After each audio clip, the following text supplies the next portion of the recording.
Every single t-shirt and dress shirt and pair of chinos and jeans that you have in your closet, yeah, none of it fits you. But I mean, like, it's not your fault, so there's that. I'm SD, we are gonna talk about why that is. I'm gonna drop a nice history lesson on you, but not yet. We're gonna start like in modern times. So you go to the mall, you find a new shirt, and you fall head over heels in love with it. I mean, like, you love everything about this shirt. You love the fit, you love the color, you love the way it looks on you, you love the way it makes you feel. Now you love it so much that you go back to the mall and you decide that you want to buy that same shirt only in a different color this time. So you go back and you look, but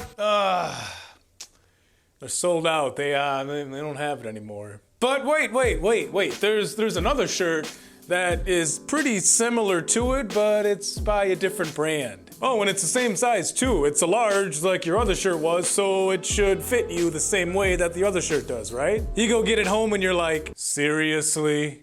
You gotta be kidding me right now. And it's at that point that you kind of realize that the first shirt, it didn't really look good on you. It just looked a little bit less awful than most shirts. You ever wonder why that is? Why you can go to Target or Banana Republic or Old Navy or wherever it is, and you can buy clothes that look just horrible on you, that don't fit you at all? Well, say it with me, because I got a saying. Mass-produced clothes are made to fit everyone, and because of that, they don't fit anyone. Whenever you return clothes to the store, what's like the #1 reason why you did it? Because they don't fit, right? And there's actually a very simple reason for that, but we gotta go all the way back to the 19th century. That's the 1800s. It was actually a pretty crazy time in history because Napoleon was all out there being a D-bag, and he thought it'd be a good idea to invade Russia in the wintertime, which, as we all know now, that's not a good idea. I was determined good enough to be a free man, which a lot of people didn't really agree with, which is a little bit ironic because a lot of those people ended up having kids with people like me. Well, not like me specifically, but like this. Can you read between the lines and get what I'm saying? And clothing and fashion as we know it today was really kind of just getting started and getting its roots just settled. Well, sort of. When I say fashion as we know it, I mean like clothes that are mass produced, but they weren't really like mass produced, like sort of. I'll explain in a second. Back then, a lot of women knew how to sew and tailor, and clothes at that time, they were made for individual people. So back then, if like Augustus McDowell needed a new shirt, he didn't pop into H&M and be like, hey guys, time to reap the harvest, where's those new pink polos at? No, it wasn't like that at all. He had to go ask his wife to make him a shirt, or he had to go down the street and ask the tailor to make him a shirt. And they would do exactly that. They would take his measurements and they would make his clothes strictly based off of him. So if he had a gut, they had to account for that.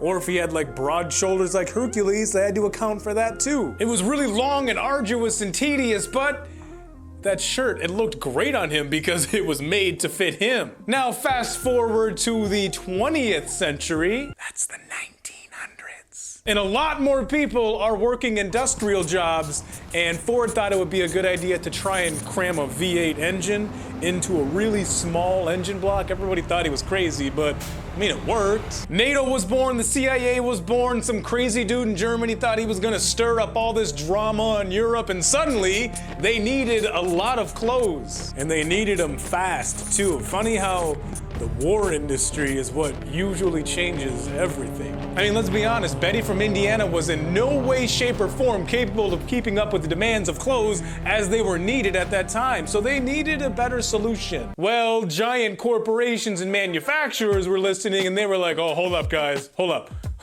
We got this. They had the benefit of being able to take advantage of modern machinery, and everything just straight blew up. But there was one thing that definitely suffered during that transition that nobody decided to address or answer, and that is clothing measurements. Here's what's up. Manufacturers really couldn't come to an agreement as to what measurements should be what because there was no governing body making them do so. What one company thought should be a large could be way off from what another company thought was going to be a large, and they didn't agree with each other. These guys thought they were right, and these guys thought they were right. All of that could be remedied, sure, but here's what's up. It's not cost effective.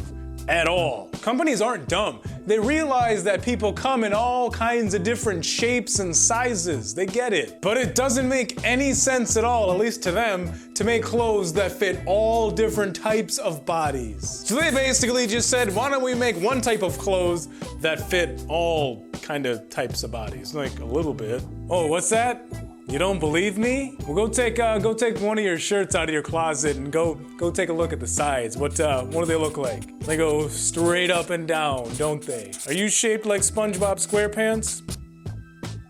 I didn't think so. Some people have wide shoulders and a small waist. Other people are the complete opposite of that. But yet those two people are expected to buy the exact same shirt, despite the fact that they're gonna look completely different in it, and they're supposed to just settle for that? It's so annoying. So no, it's not your imagination. All the clothes in your closet really don't fit you for a very good reason. Now go watch all those videos in the description and tailor everything in your closet. SD out, deuces!